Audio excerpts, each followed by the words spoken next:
Today is February 23rd, 2023, and this is Conversations from Stritch.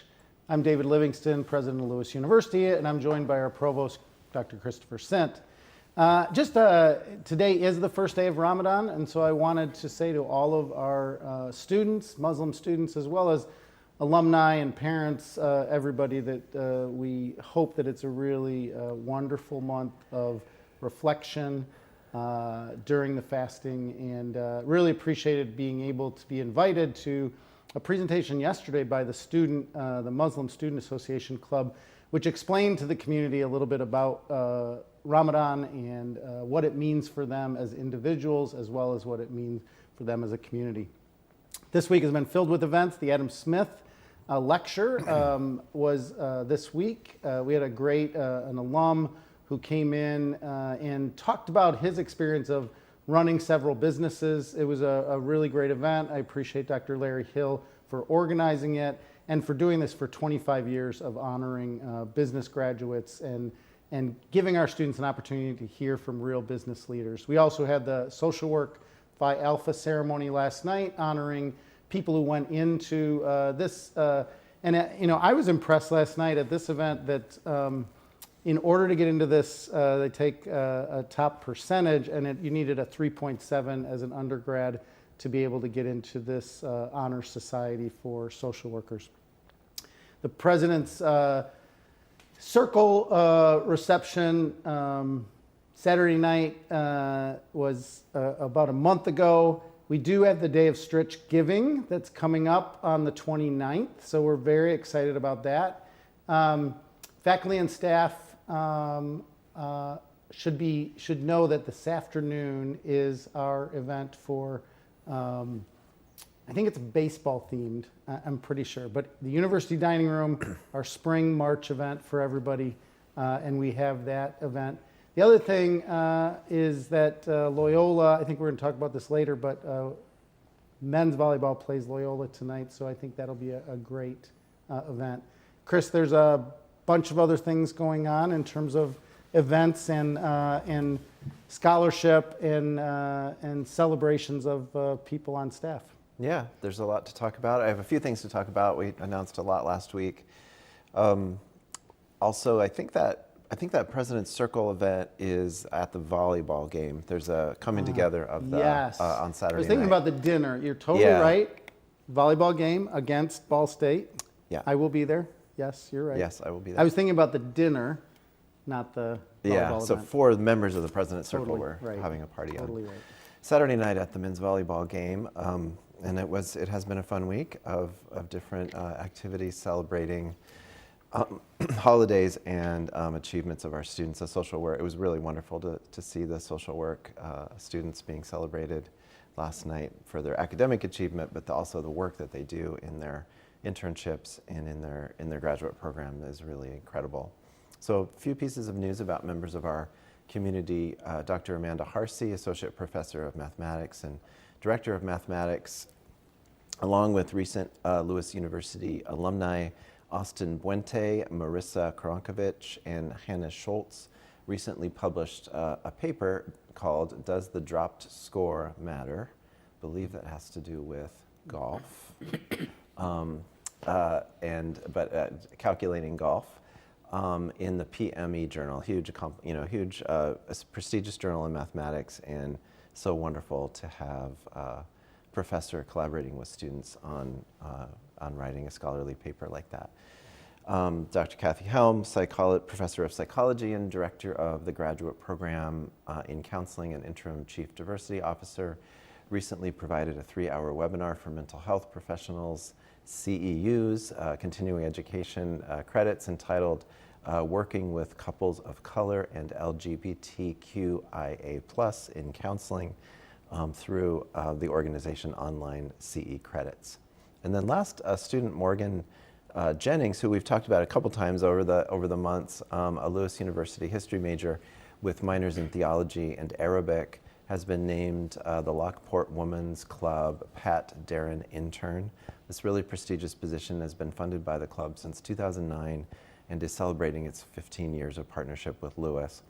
The History Center here at Lewis administers the program, and provides students, and which provides students with hands-on experiences in history. Morgan has worked in the Howard and Lois Adelman Regional History Collection for the past year, and we've talked about some of the presentations that she's made through that role in a few of these shows.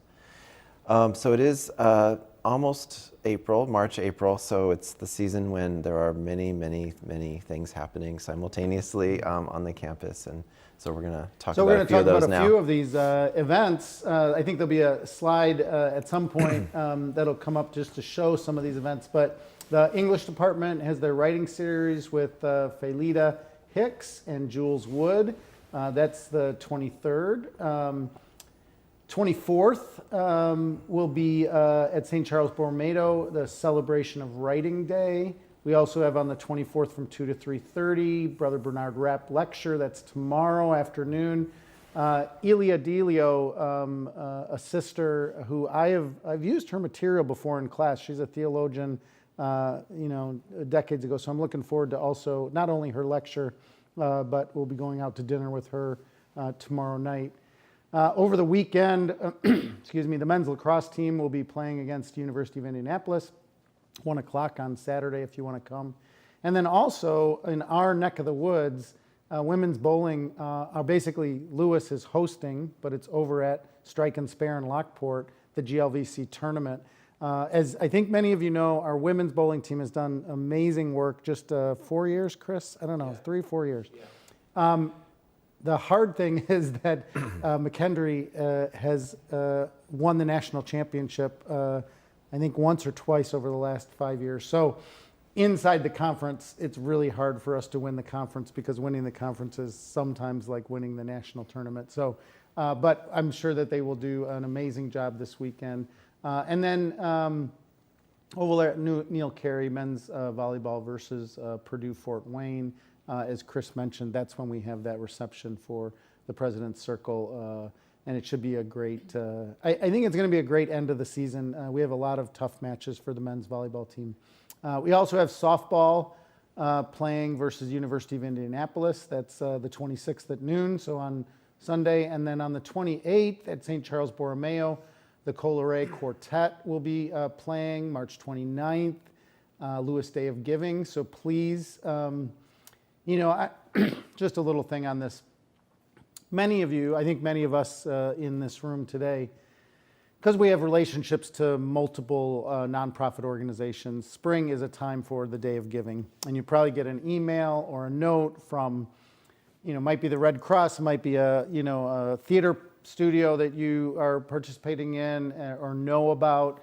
Our Day of Giving for our community is next week, and we really hope that people will, get online and give to their favorite cause. There's usually, I haven't looked at the new list, but it's usually about 15 different things.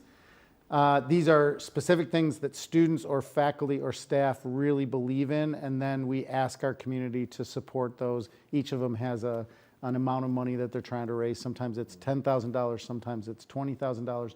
I know that we have a bunch of matches. I know there's a $25,000 match out there, so we'll be trying to raise at least $100,000 next week on that day. The Women's Leadership Forum is also occurring on the 29th in Arts and Science 104C at 1 o'clock. And then we also have in Sancta Albert Chapel the President's Recognition of Student Excellence, which is also next week. And that's also a great event. To Chris's point earlier, this is that time of year. I think I was saying to Joan the other night that we have, like 70 or so departments. All of them want to honor their students. There's 7 weeks left. You can do the math, but it makes it very busy time for the deans, for Chris and I, and for all sorts of other. I want to say, special thank you for Julie and her team in conferences and events, because every single one of these events, as well as Sodexo, there's preparation, there's moving of chairs and tables and putting on linens and all of those things, really to honor our students and say to them over the last 4 years, you've done amazing work and we want to honor you. All right, so. Just a couple things that occurred to me as I was listening to that. The people may not be familiar with the Writing Day. So that is a whole day focused on our campus for high school students to come and embrace and enjoy the passion of writing. So I think we have about 180 high school students coming to campus to St. Charles Borromeo on Friday morning for a long, multifaceted day of different writing exercises with our English department and writing center. And then I think they're having lunch at the Gaffney Center as a big group and stuff. So it'll be a really fun event, and I love that it promotes writing and the joy of writing for people at that age. I was trying to look on my iPad while you were talking, but it was just a couple of years ago when the Brother Bernard Rapp lecture was by the director of the Vatican. It was. And did you see that picture this morning? That's what I was going to say. Right, there was an article in the New York Times about him today. With a picture such of a Guy weird on coincidence. there. Brother Guy. Yeah, Brother Guy Concilio. That's right. I couldn't think of his name. Was the speaker. So that lecture series is incredible speakers, as including this year, as you said. Yeah. So it was an interesting coincidence. Yeah, I should have sent that to you. I sent it to Kurt this morning. Oh, okay. But I didn't send it to you, but I should have. So we were both looking at the same paper. Yeah, we didn't need to. No. Okay, well, I think we're ready to welcome our guests. A reminder that if you are watching, you can write questions for us and for our guests at askus@lewisu.edu, which is there on the screen. And also a reminder that you can do it right now, you can do it while we're talking, and if you're watching on YouTube, a recorded version of this show, you can also email a question to that email address, and we can forward it along to our guests. So I'm going to introduce both guests now, and then four of us will talk. So first, Dr. Kip Klein is Dean of the College of Education and Social Sciences at Lewis. Here, under his leadership, the college established the Center for Community Research and Education. The center organizes and supports grant-funded faculty and student projects of interest to the local community, including school districts and social service agencies. Dr. Klein was a 2021-2022 fellow at the Deans for Impact Academy. And our second guest, Dr. Rebecca Pruitt, is Associate Professor of Education and Program Director for Early Childhood Education. She currently serves as Principal Investigator for several projects totaling $2.3 million, all funded by the Administration for Children and Families of the United States Department of Health and Human Services and Illinois Board of Higher Education. The work of these projects centers on elevating and supporting the early childhood incumbent workforce in advancing their careers. She is in her 10th year here at Lewis. So glad to welcome you both. Thank you. Thank you so much for joining us. Great to be here. So Rebecca, that was just saying the names of those the Illinois organization and the federal organization that provides that funding is hard. So I commend you for repeating it probably a million times in the application, in the 10 different applications you had to fill out. So the first thing I want to say is that I'm a former dean of education, but I'm an English professor. So it took, maybe I never figured it out, but it took me a long time. It feels like in education, the words don't always clearly represent what the people do and the thing. So I just want to start, even early childhood sounds really simple and clear, but could you just maybe explain when we're training early childhood educators what that means to people? Yeah. Sure. So it's generally understood that the early childhood range is prenatal through age 8. So when we talk about early childhood education, we're really talking about all types of early care and education that happens outside the home generally. So sometimes this could be in a family child care home setting, it could be in a private child care setting, community-based organization, or in a public or private school. So we're talking about the people who provide care and education for children in that age range in a variety of settings. So go ahead. One more. No, yeah, please. So how that's so diverse compared to, teaching people who teach in school. I mean, all teaching is complicated, but teaching people who are in like grades 2 through 3 or 4 or something. Right. So how do you go about educating people and all those who do that work in a really wide range of ages when people are going through incredible change? The children are going through incredible change during that time, and the settings are so different. They are. I appreciate the call out. It is very complex work, and we do have students even just in our Lewis program who come from all of those various settings, who have worked with all of those ages in many different types of settings. So it is a challenge, and it is our work to think about how do we provide preparation for all of these different types of environments to people who come to us from different stages of their career, right? So people who have worked in these settings for a while, and also people who are traditional, what we call traditional college-age students who have never really been in a setting with young children before. So how do we provide programming and support and preparation that really meets the needs of all of those students? And we do some of that through a variety within our actual programming itself, having different tracks for different types of students. But it is complex work, and it is something that is always the challenge in front of us. So I'm interested, my sense in, I guess, my lifetime is that the appreciation for early childhood has changed. It's gotten a little better. I know when I talk to people like you and other professionals in early childhood, we have not gone nearly far enough.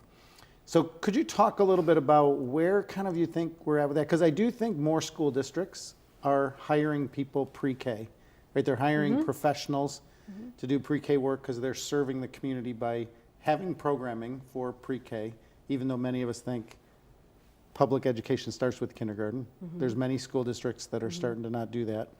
But I'd love to hear you talk a little bit about where this is going and kind of where you think we're at on the journey in terms of where you think we should be in the long run. Are we like halfway there? Are we a quarter of the way there? Give me a little sense of that. Yeah, so this is something like year 30 for me in the field. And I have seen a lot of change, a lot of growth.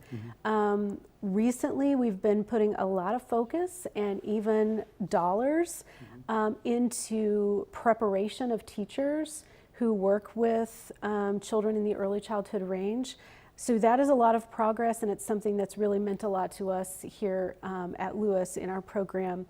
I do think that there is a significant area, and we are all pretty much in agreement about this, of growth, and that is compensation for the folks. So we are good at preparing, we are good at developing the appropriate rigor for that kind of complex work that we were talking about, because it is very difficult work. So it requires a pretty deep understanding of early childhood development and all the various contexts that you might find yourself in. But then when you get out there, how are you then compensated for that complex work that you're doing, and how are you supported so that you will continue to grow in your profession, stay with the profession, not burn out, not quit, but you've got the support and you've got the compensation and the respect and support that you need at that point. So that's really an area of growth.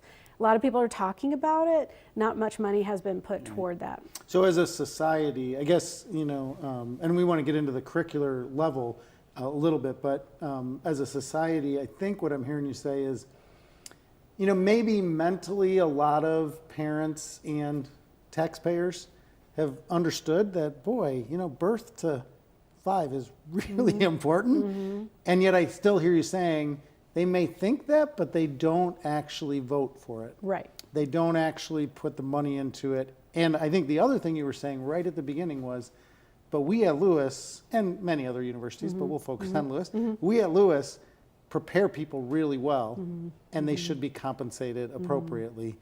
And we hope, and I just, maybe at some point, I think part of the grant somewhat does this, is educating the public about the importance of birth to 5 or prenatal to 5.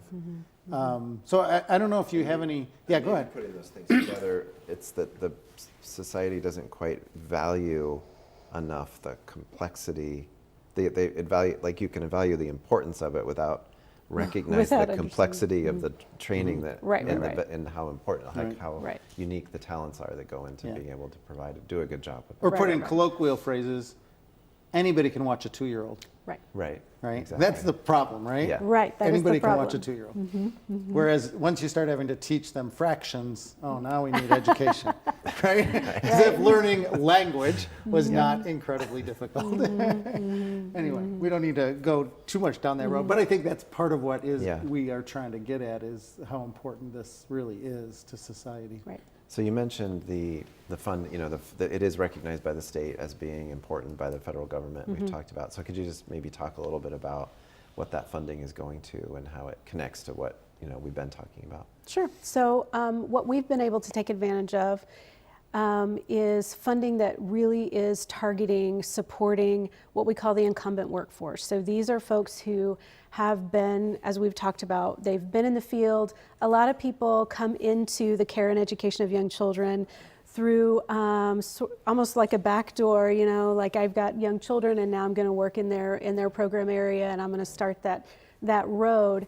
And so they come at it from lots of different ways and they end up kind of investing years, right? So before you know it, you look back and you've invested years and you've taken classes here and taken classes there and professional development here and there, and you really haven't put it all together for a degree. And there have been barriers for these individuals that prevent them from actually getting that degree and maybe even a license, which then would enable them to teach in a public school setting, which then really elevates their ability to earn a better living and grow professionally. So these projects really center on identifying folks that are in that situation and providing the educational programming and support, which includes removal of some barriers that sometimes people run into in the higher ed environment.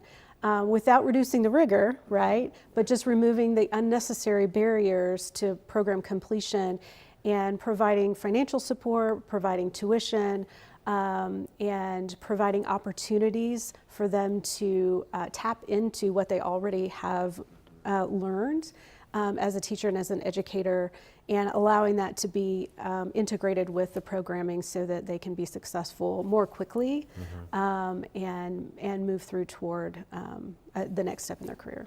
So can I ask, just very practically speaking, so where are we at with the grant in terms of, so my sense is there might be somebody watching right now who's, could be a parent of one of our students, or it could be somebody, and because my family's like this, I have somebody in my family who's exactly in this position, right? How many, I guess I want to get down to, are there still slots available to do this? Or are we in the grant process where we've identified all the people that we can afford to push through this process with the grant as it is? So could you talk a little bit about that? And then obviously, you know, we may get re-upped for the grant and there might be another cycle, but kind of where are we at in practical terms so that if somebody was listening to this, they call their cousin and say, oh, you should do that at Lewis. Absolutely. Are they still, you know? Yeah, so great question. So it's really 3 different projects and 3 different grants. So the first one concluded in December. We had 90 students who came through that. So that funding is complete and we're just now in the program evaluation phase. But we are in the middle of a participation in a consortium which provided grant money for us to support our work in supporting the students. But it includes a scholarship opportunity, and that scholarship opportunity is still ongoing. So anyone who comes and enrolls in the program can take advantage of that scholarship opportunity, and that is right now slated to end in July of 2024. But everyone is hopeful that it will continue on beyond that time period. So that is currently ongoing. So it's not a scenario in which we select participants and then we stop selecting participants. It's just run like a scholarship program, so anybody that wants to come in can come in and take advantage of that. Right up to this point, it's only been for undergraduate students, but it's opening up to graduate level students beginning in the fall. So we offer an initial licensure program at the graduate level for folks who have a bachelor's degree in another area who are transitioning into the field. So all of that is opening up, and so we're just taking in as many as will come. And we're able to do that because of the support of the grant funding, which has really funded some additional positions for us. So, It's great to hear. Kip, I guess I want to bring you into on this topic of the consortium. So it's the Early Childhood Consortium. Can you finish it for me? Access for Go ahead. Early Childhood Access Consortium for Equity. For equity, okay. I could have said it, but And not I know, that Could have fast. said it, yeah. So I know you've been very involved with Rebecca Yeah. on this, and could Yeah. you just maybe broaden it out a little bit, like who's involved in this consortium and where is it Right. coming from and so on? Right. So the money is actually federal money that's being funneled through the state, and then our governor decided to spend it in this particular way to address the early childhood educator pipeline. And then all public four-year institutions and all public institutions that offer early childhood degrees are automatically part of the consortium, but private institutions like us, we had to be invited in. And I think I want to say, as a part of the answer to this question, that one of the reasons we're sitting here and why we're enjoying the grant funding that we are is because Rebecca herself and the Lewis University Early Childhood Education Program are leaders in the state and recognized as such. And so we were one of the first private institutions invited into the consortium because of that great reputation and the work that had gone on before the establishment of the consortium. So now, Kip, could you or Rebecca or the combination? Could you talk about the for equity part of that thing? So what does that mean? I mean, what's missing? What's not equitable right now that's trying to be fixed by this consortium? right, so I think the teacher pipeline itself, including early childhood teachers, there's an effort, of course, because we have a national shortage of teachers at every level. That is particularly acute in Illinois compared to certain other states, but of course it's a national issue. But part of addressing that pipeline, just in terms of its numbers, you also see a number of agencies and state and policy advocate groups that are trying to address not just the numbers of teachers coming through the pipeline, but also the diversity of that workforce, which has, as I think most people listening today know, has been historically, there are lots of underrepresented folks. The underrepresented populations are not a strong part of that pipeline. So it's an effort to both increase the pipeline in numbers and also in diversity. Diversify the pipeline. Yeah. And I would say that, to our earlier conversation about folks who have had these barriers to Right. completing Yeah. degrees, it's primarily women of color who are in that situation, particularly in Illinois. And so it's an effort to really target and support specifically those individuals for the degree completion. And is it correct to summarize it by saying that the barriers are primarily financial and, I don't know what the other word would be, technical, like recognizing the knowledge and skill they already have because they've been Right. working in the field? Right. It's financial, and it's also just programmatic. So when you've taken some classes at one institution and then you try to transfer them to another, and those faculty review and they say, no, I don't. That's not really how I teach that class, and it doesn't get transferred in, and so then you get discouraged and that kind of a thing. So it's just a lot of those logistical pieces. Not feeling comfortable, not feeling sometimes even safe interacting with financial aid offices and all of that. So we provide assistance and support with all of those pieces to really make it a more smooth process. So it's just all those little things that can get really discouraging and really can stop someone from completing a degree or license. So interestingly, I think what you're pointing out is there are a lot of 25 to 40-year-olds who are functionally for themselves first generation, even though some of Yes. them their kids might be in college or going to college, but they themselves Right. Right. don't get the system. They feel Right. awkward in the system, Right. even though they've been a teacher Right. of Yeah. 3 to 5-year-olds Right.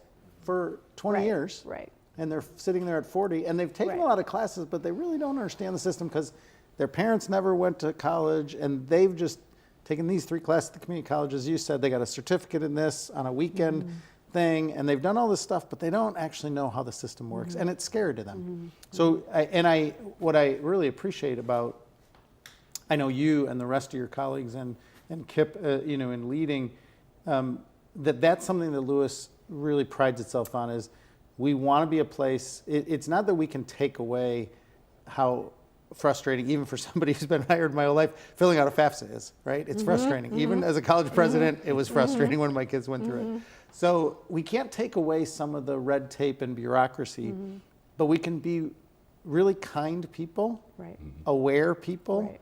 who kind of hold somebody's hand on that journey of Right. how do you get from here to here?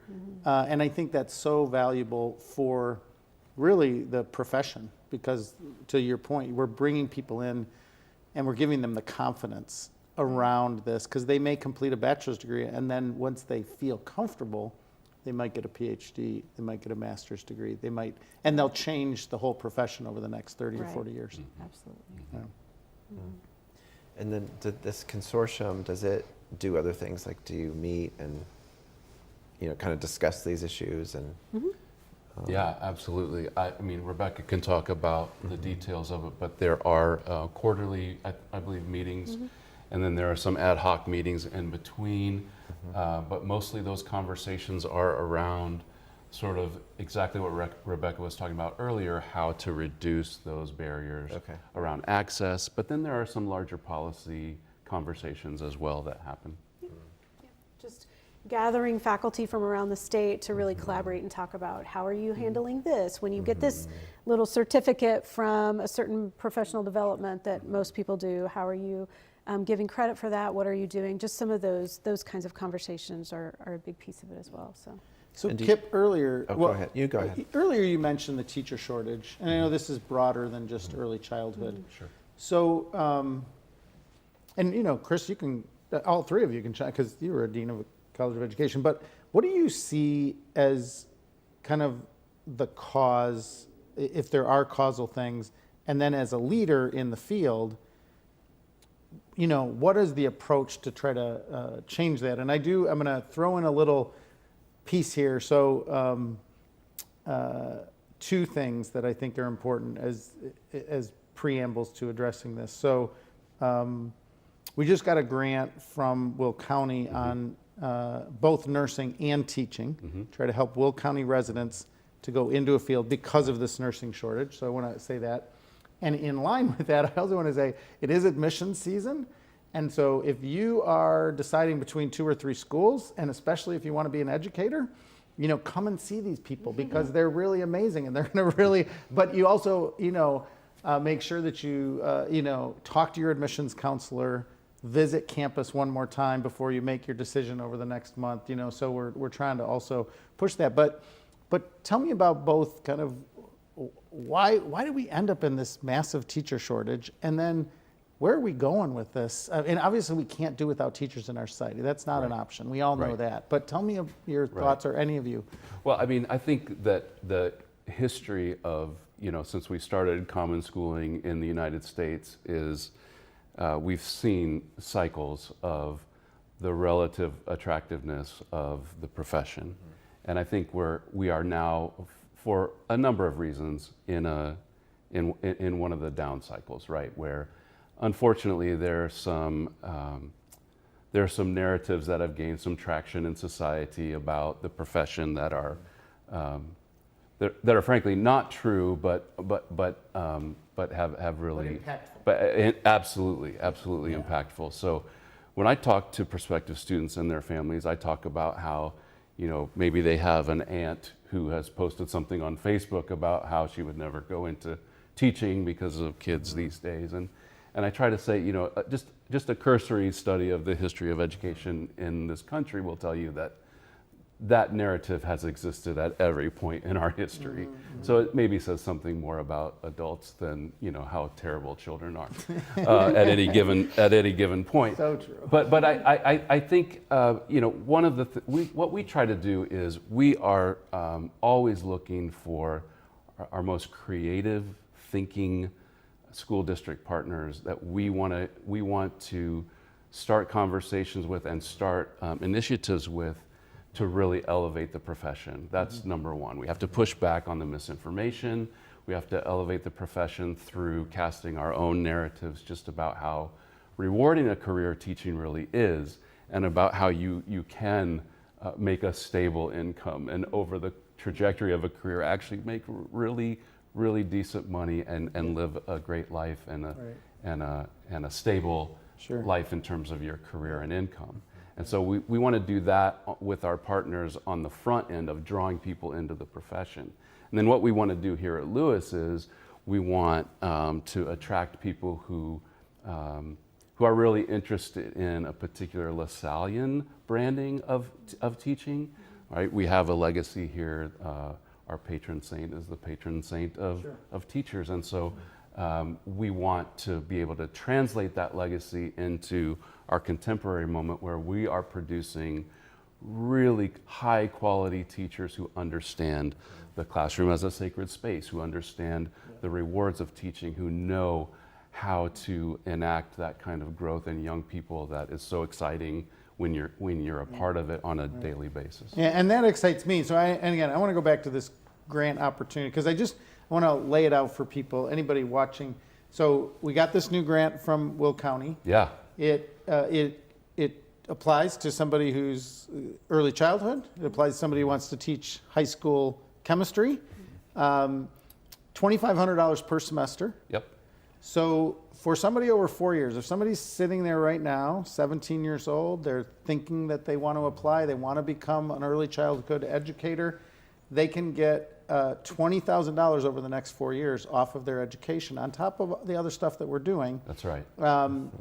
And that is going to be for a limited time, right? Yes, So that's the other thing that I want to yes. point out, that the next couple of years we're going to be able to do this for people, and then at least at this point, just like any grant, it might get re-upped, but at this point there's a limited time. But it's a significant thing. If you live in Will County and you've thought about being a teacher, and I do want to say we're really grateful to Will County for doing this. This came out of some federal money. But they saw the lack of teachers, and so they wanted to do this. But we're also partnering meaning JJC, Governor State, St. Francis, all are doing this. But this is, and I want to say that out loud because we all said we're sharing this. And Rebecca and Kip are amazing. What Kip just talked about in terms of the LaSallian educational tradition, like you can get this grant at those other three schools, but you want to come here. Right? You definitely want to come here. And you want to use that $5,000 a year to become a LaSallian educator. The other schools are fine and great, but we do an amazing, unique thing here in our education department. Yeah, absolutely. And our students are just starting, we're just starting an organized LaSalle Formation project for our candidates. And so we're going to see in the next couple of years, just in a systematic way, just how that LaSallian branding makes a difference for our graduates. And so you definitely want to come here. The money is great on the front end, and on the back end, you're going to get a job. I mean, that's true because of the teacher shortage, of course, but it's also true because we do such a great job of placing teachers, right? So you can go anywhere and get a degree in teaching, and you can get a job, but you can come here and you can get a job where you want to get a job. Yeah, that's great. And be successful. And be at it successful. over years. So we did have some questions come in, Chris. And I just don't know one if you more want to follow-up. Yeah, So please, go ahead. I don't know how, well, I was just going to add on to that, which is that the salary, and recognizing that in early childhood, it's still a really problematic space around salary. Sure. But for most teachers, the salaries are higher now than what most people think. Yeah, I think you're right. And the same is true in early childhood if you're in a public school setting. And the school systems are paying more now. Yeah. So I think that's part of the old narrative. It's an old narrative. Well. Like you're gonna make. It is a much. It's an old narrative. As far as all of the careers, I think this is research is really recent about teaching, a career in teaching. Starting salary is pretty much right in the middle of all the different types of salaries. Yep. Yeah. And then it moves up the list Right. as you project out into mid-career. Yep. Could you say just one more thing about the LaSallian? Like, what are they going to do in the LaSallian Formation? Yeah, I don't know the exact details, but we have a couple of brothers who are involved in organizing and producing curriculum and experiences, and this is for teacher candidates across the board, all programs, early childhood, elementary, secondary, special ed. And they're going to be going through, I think, modules, and they'll just spend some time together in discussion and really understanding what the distinction of a LaSallian educator means. All right. So I love this question that came in, and Chris and I were both teachers, but the question is, why did you become a teacher, and why do you continue to be a teacher? So what motivated? I mean, all four of us are teachers, but maybe Rebecca, you. Yeah, Rebecca. I mean, you're the one that is mostly still teaching. And also, you've probably done research on like maybe extrapolate to students and other teachers that. But I mean, personally, why did you become a teacher? And then, why when you hear your students talk about it, what do they? You know, I have never done anything else. So just right out of the gate as a high schooler going into college, I knew that I wanted to be in a classroom with young children. I knew that that's where my heart was, and I just never really looked back. I think that's unusual, but that's my story. It's the children themselves that motivated me then and still do today. So now whenever I walk into a classroom to visit a student teacher, for example, it's the children in that classroom that really tug at my heart, that really keep me going and moving forward in the work that I do. So I don't really get to spend as much time with the children anymore, but I do get enough that I'm reminded of why I'm doing what I'm doing, and I see beautiful things all the time in the classroom. So that is what has kept me doing what I do. And what do you hear, both of you, from teacher candidates? I mean, as you said, there can be some of these negative voices out in society, but the teacher candidates that are coming in to any of our education programs, what are they excited about? I mean, I don't know, any stories or comments or, students you're really excited about because they're just about to get their own classroom next fall. And, who are these people and what are they motivated by? I would like to give one answer to that connects to that third grant. So a lot of my students, they get exposed in high school. So they will go to one of those classes, the career and technical education classes, family and consumer sciences, and they'll study early childhood, and they'll get to interact with preschoolers. And that's where they catch the bug and the passion for that. And that's what our third grant is focused on, is connecting with those teachers to give them extended education in early childhood, so that they're now bringing more of their high school kids in. Right. So connected to the high school teachers. Connected to the high school teachers, Right. yeah. So we're going to put together some dual credit agreements there, so that we're really creating a pipeline. But for a lot of students, it's similar to my story, where they were high schoolers and they just caught that passion by being around young children. But it really runs the gamut across the board in terms of how people come in and get excited, I guess, about children. But Wonderful. I think our time is about Yeah, up. it is. So It is. thank you so much. I think this has been really beautiful and inspiring conversation. And teaching is, our deepest connection to our LaSallian tradition, and it is a, heroic and beautiful thing that teachers do. And so I really appreciate both of your work in support of that and moving it forward in such great ways. Yeah. Thank you. Thank you Thank both you. for being here. Thank you. Yeah. It was great. So as we wrap up today's show, just a couple, again, quick reminders. So for all faculty and staff, there is a event this afternoon over in the university dining room. We will be, I think, having hot dogs and other things, so please come and join us. Even if you didn't RSVP, you're welcome. We want to, again, keep in we are with you in solidarity, all of our friends, students, colleagues who are celebrating Ramadan. So we keep that in mind. And again, I'll just remind people, it is admission season. So if you are thinking about filling out an application you've already filled out and been accepted, you're considering your financial aid package, keep in touch, really. I mean, the most important thing is talk to your admissions counselor and keep in touch. So I just want to say many blessings to you and your family. Have a wonderful rest of your week. God bless you all.